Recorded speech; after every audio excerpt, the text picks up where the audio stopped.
What's up everyone? Welcome back to my YouTube channel at Sets Vlog. So for tonight's video, ayan, nag-crave tayo ng fried chicken. Fried chicken ni Diwata, cherries. Oh, ayan na.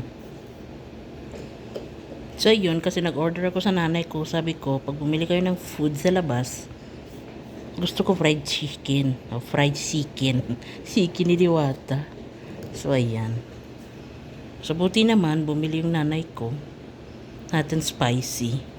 Kasi ayan tayo, mahilig sa atin spicy. Kasi matagal na po akong nagkakrib ng fried chicken ni Diwata. All the way pa to ng ng Pilipinas. Flyover papuntang Saudi, cherries. Joke lang po. So ayan. Kasi nagkakrib tayo, so kailangan natin masatisfy ang ating cravings.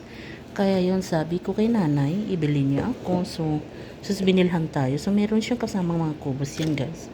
Ito oh. Ayan yung kubos niya. Meron siyang mga something dyan. Ayan. Never mind sa aking kamay na may allergy dyan sa kamay ko. Kasi nag-allergy po ang aking mga kamay. Pero patanggal na siya. Alhamdulillah. So ayan. Pero alam niya kung ano nakalimutan ko guys. Nakalimutan kong magbili na soft drinks. So hindi tayo makatawag sa Bakala kasi yung SIM card ko na-lock na kasi parang more than a year na ata kung hindi nagpapaload. So ang ending, hindi na nabubuksan at natatawagan yung aking SIM card. Ang gumagana na lang is WhatsApp ko at imo ko. O, diba? So alam niyo na. Kaya mga tumatawag sa number ko dyan, sorry. Hindi na po siya matawagan kasi due to wala na siyang load. So nag-lock na siya. Pero ando naman ito sa amo ko. Anytime pwede siyang ipa-update ulit. O diba? So that's it. Our video for today. Let's lamon.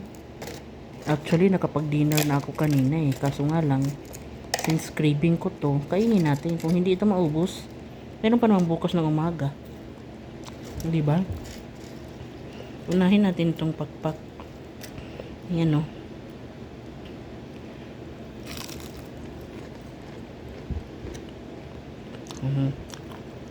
Harap. O diba? Crispy-licious. Mabuti talaga. Alam ng amo ko kahit hindi ko sabihin na spicy yung gusto ko. Alam niya kung ano yung gusto kong food. Manghang, mga ganyan. Matagal na akong hindi nagkakain ng ganito eh. Diba? So bye na muna. Lalamon lang ako saglit.